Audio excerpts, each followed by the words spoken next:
Bonjour à tous et bienvenue pour cette nouvelle année 2026, cette nouvelle saison 2026. Je vous souhaite de tout cœur mes meilleurs vœux, que ce soit de santé, de réussite, de joie, de bonheur, d'accomplissement, d'amour aussi à partager, à recevoir, à donner. Et puis pour vos potagers, je vous souhaite bien sûr la meilleure saison qu'il soit. Comptez sur moi pour essayer de vous guider au mieux. Je fais cette vidéo aujourd'hui pour essayer rapidement de voir les principales thématiques qu'on va retracer encore cette saison. Que ce soit le sol, les semis, les gestes essentiels, les itinéraires, le paillage, l'eau, la température, la lumière, tous ces points vraiment essentiels qui permettent, quand on les approche bien, avec la bonne nuance, avec le bon compromis, avec une bonne contextualisation, parce qu'il faut toujours ramener son potager à son propre contexte, de climat notamment, eh bien on peut arriver à des choses formidables, produire des centaines et des centaines de kilos, et puis aussi, je pense que vous êtes d'accord avec moi sur ce sujet, on fait aussi un potager pour produire du bonheur, du sens, de l'existence, des sourires, du partage, de la joie. Et là aussi, vous pouvez compter sur moi plus que jamais cette saison pour essayer de prendre un maximum de plaisir dans son potager. Donc je voulais voir avec vous pour cette première vidéo de l'année les thématiques qu'on va vraiment revoir dès ce mois de janvier. Je pense à la première qui est le sol. Je viens de finir mon prochain livre qui sortira d'ici 2 mois environ, fin février, et j'ai encore apporté une énorme partie de ce livre au sol, tellement c'est à la fois extraordinaire, passionnant, mais aussi parfois déroutant, tellement il va vite avoir tendance à se compacter, à se resserrer, parfois à s'assécher, parfois à avoir trop d'eau, parfois à mal accueillir une haute dose de paillage. Donc on reverra ce sol, notamment au travers des 3 fertilités dont je vous parle depuis 10 ans. Je pense à la fertilité notamment physique, vous savez, cette capacité d'avoir un sol meuble, aéré, qui n'oppose pas des contraintes de compaction, notamment aux racines. Et ça, moi, je sais que je cours après cette fertilité physique, idéalement sans passer des engins contraignants comme le motoculteur, même la grelinette que j'essaie de passer de moins en moins. Mais pour ça, il faudra compter sur l'activité biologique, et ce sera aussi une thématique qui va revenir tout au long de cette saison. Comment nourrir son sol avec des amendements, avec des composts végétaux, avec des composts de fumier, avec de la matière organique, avec des paillages pour attirer la vie biologique et compter vraiment sur elle pour qu'elle décompacte ce sol. Mais on verra dès les premiers semis, on ira chaque fois tester le sol de la parcelle, faire le test, est-ce qu'on peut prendre à main nue le sol ou est-ce que c'est très compacté. On verra qu'à chaque fois, les contextes peuvent être différents, si ça manque de paillage, s'il a beaucoup plu, si ça a manqué d'eau, si ça a eu trop d'eau. Parfois, on aura une compaction très forte et il faudra un petit peu d'activité mécanique. Et puis parfois, l'heureuse surprise, ou pas forcément une surprise, mais le travail en amont, de bien nourrir son sol, de bien le protéger, on verra qu'on pourra se passer de tout travail de sol et uniquement miser sur l'activité biologique au potager. L'autre fertilité essentielle, ça va être la fertilité qu'on appelle chimique. Vous savez, toujours avoir conscience que les cultures sont gourmandes de minéraux essentiels, d'azote, de phosphore, de potassium. Et là aussi, tout au long de l'année, on parlera notamment des fumiers, on parlera des amendements, on parlera aussi des engrais organiques qui sont très nourrissants, que ce soit l'urine, que ce soit parfois la cendre, la poudre d'os, le sang séché, la corne broyée, le pâté calibre. Je pense aussi par exemple aux fientes séchées de poules. Plein d'apports complémentaires à la paille, au foin, aux tontes, aux feuilles, au broyat. Plein d'apports complémentaires et diversifiés qui permettront d'avoir le sol le plus riche qui soit. Et puis la dernière fertilité, la fertilité biologique, complémentaire à la fertilité physique, avec notamment les vers de terre. J'espère encore cette année vraiment tomber sur une énorme population de vers de terre. Ça me fait penser à cette vidéo que j'avais fait avec François Mullet, qui nous disait qu'avec 20-30 vers de terre par pelleté de sol, eh bien, il pouvait y avoir un travail aussi efficace que quelconque engin mécanique.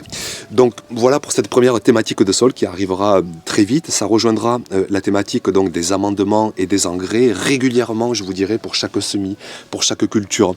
Quels apports je fais en compost, en paille, en foin, en tonte, parfois aussi en engrais organiques de complément pour espérer nourrir au mieux la culture. À côté de ça, on va bien sûr parler plus que jamais des semis, des différentes techniques, en motte, sous abri, en godet, en barquette, en plaque alvéolée, mais aussi bien sûr en pleine terre, en bac potager, parfois sous tunnel, parfois on protégera, parfois on bâchera pour se protéger notamment des oiseaux, des limaces dont on parlera tout à l'heure. Donc comptez sur moi pour une nouvelle fois cette saison explorer toute une diversité de techniques de semis et puis bien sûr on reviendra très fortement sur les itinéraires. Quand quand est-ce qu'il faut semer selon les climats. Là, vous verrez que dès ce mois de janvier, dès la prochaine vidéo, on attaquera avec des premiers semis tout doucement en barquette, bien sûr, sous abri, parce que pour la pleine terre, on va attendre. Là, on parlera de température de sol. En ce moment, il est à 0, 2, 3, 4, 5 degrés. Il n'y a rien qui va germer en pleine terre. Donc, on patientera en février, mars pour commencer la pleine terre. Mais ce début de saison, on peut commencer à semer sous abri en prenant certaines précautions, en contextualisant. Donc, comptez sur moi pour vous expliquer au mieux ces premiers semis du mois de janvier. On reviendra aussi très fortement sur les ravageurs. Vous savez que moi, le premier, parfois, j'ai tendance à montrer un potager trop idéal, trop utopique, où ignorer aucune maladie, aucun ravageur, aucun aléa, sauf que tous ceux qui ont quelques années derrière eux de potager le savent très bien, et moi le premier, c'est que je le vis, mais parfois je ne le partage pas assez avec vous. Chaque saison, on est confronté à des tonnes d'imprévus, notamment au travers de la météo, mais notamment aussi au travers des ravageurs. Je pense aux limaces. Je vais beaucoup m'attarder aussi sur cette thématique cette saison, parce que chaque printemps, il y a beaucoup trop de jardiniers qui abandonnent. On mise parfois un petit peu trop sur, vous savez, ce qu'on appelle l'autorégulation, tout miser sur la biodiversité. Mais hélas, moi ici, je suis navré de constater que malgré une haie, malgré des abris, malgré une biodiversité présente, eh bien, l'autorégulation ne se met pas en place forcément, et que beaucoup de remèdes miracles ne marchent pas forcément. Donc on verra comment additionner des techniques pour essayer d'anticiper au mieux ces ravages que peuvent faire les limaces. Je pense aussi aux oiseaux. Ça me rappelle à l'automne dernier, je vous avais montré des semis qui s'étaient fait ravager. On verra là aussi les différentes solutions pour essayer de se protéger au mieux et réussir au mieux ces différents semis. On reviendra fortement aussi sur le paillage. Pour les plus anciens, vous devez constater que c'est une thématique, comme d'ailleurs toutes les autres, que je nuance extrêmement, parce que le paillage peut être miraculeux, peut faire un effet de protection contre la chaleur, un effet nourricier pour l'activité biologique, mais peut être aussi un hébergement pour les limaces notamment. Sur certains sols, il va être mal accueilli, il va générer une trop forte humidité en dessous. Parfois, il ne va pas régler du tout cette compaction physique qu'on peut parfois avoir sous un paillage. Donc on verra là aussi pourquoi sur certains itinéraires je vais dépailler, pourquoi sur d'autres je vais constamment laisser pailler, pourquoi parfois je ne mettrai que 2-3 cm, parfois 10, parfois 20, selon les saisonnalités, selon les cultures, selon tout simplement les contextes de parcelles de potager. Donc le paillage à revoir tout au long de cette année. Une autre énorme thématique, ça va être sur l'eau. D'ailleurs, ça fait appel à une prochaine vidéo que je pense faire dès ce mois de janvier. Je vous expliquerai par exemple pourquoi je n'utilise pas d'Oya. Vous savez que c'est une solution qu'on voit beaucoup, notamment je vois beaucoup d'influenceurs qui utilisent, qui vendent parfois des Oya. Je vous expliquerai pourquoi ici je n'en utilise pas. J'ai énormément ces deux questions, mais pourquoi tu n'utilises pas d'Oya? Et je vous expliquerai pourquoi, à mon sens, la première réserve en eau, c'est tout simplement notre sol. Quand on le nourrit bien, quand il est bien structuré, texturé, couvert, nourri, il peut stocker des dizaines et des dizaines de litres au mètre carré, sur 30, 40, 50 cm. Et ça rejoindra donc cette thématique de l'eau, comment optimiser la moindre goutte d'eau, comment faire de notre sol une véritable éponge, parce que sans eau, il n'y a pas de vie, et sans vie, il n'y a pas de biologie, il n'y a pas de potager biologique, il n'y a pas de légumes. Nos cultures transpirent jour après jour, ont besoin de se développer, et tout ça, c'est une consommation en eau. Et on verra en tant que jardinier responsable comment vraiment aborder au mieux cette ressource précieuse qu'est l'eau. Vous pouvez vraiment compter sur moi. Là aussi, ça me fait penser au livre à venir. J'ai consacré vraiment un énorme chapitre à l'eau, tellement j'ai pu tester les différentes techniques et ressentir cette problématique sur ces 10 dernières années. On parlera aussi de température, notamment au mois de janvier. Je reviendrai avec vous sur le contexte de ces premiers semis, vous expliquer pourquoi en extérieur il fait trop froid, pourquoi ça peut marcher sous abri, est-ce qu'un meuble à semis va être utile, est-ce que ça va être utile aussi de chauffer les semis, d'être à 5, 10, 15, 20, 25, 30 degrés. On verra l'impact de chaque degré à la fois sur la germination et par la suite sur le développement de nos cultures. Et la température, on va la lier avec la lumière. Là aussi, on verra qu'en janvier, en février, la lumière n'a rien à voir avec celle de mars, d'avril, de mai, de juin. Le soleil est beaucoup plus bas, les journées sont plus courtes, et réussir les semis pas forcément les semis, mais une fois qu'ils ont germé, réussir la phase de développement des plants, ce n'est pas forcément évident parce que ça manque de lumière. Donc on verra là aussi que des cultures ont besoin de moins de lumière que d'autres. On verra qu'il y a des solutions qu'on peut apporter pour vraiment optimiser la lumière, avoir une addition de lumière que celle naturelle. Donc tout ça aussi, on le verra sur ce mois de janvier, de février, de mars. Et puis bien sûr, on verra les cultures les unes après les autres, les gestes essentiels. On se basera sur le terrain, sur le concret, sur le vrai. Je vous ai parlé dans un dernier post de cette intelligence artificielle aujourd'hui qui inonde les écrans.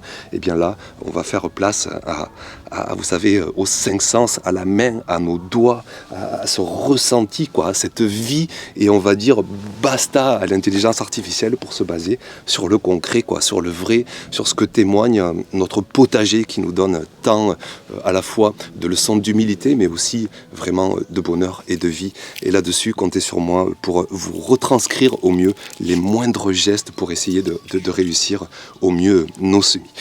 Et puis enfin, une dernière notion que j'aborderai aussi avec vous pour se détacher des choses factuelles, mais on parlera aussi d'attention, de temps. Vous savez que le potager, comme dans la vie en général, c'est aussi une question d'attention qu'on va apporter à nos gestes, à nos semis. Ça, c'est quelque chose que je remarque de façon hallucinante, c'est que on a beau avoir toutes les connaissances, on a beau avoir toute l'expertise, si on se retrouve à être dépassé, à être surmené, qu'on manque d'attention, on va rapidement être en échec parce que, hop, on va arroser trop froidement, parce qu'on va faire un semis trop dense, ou au contraire trop clairsemé, parce qu'on va faire les choses de façon trop hâtive, et on va se retrouver face à des échecs. Donc j'insisterai souvent sur cette notion d'attention.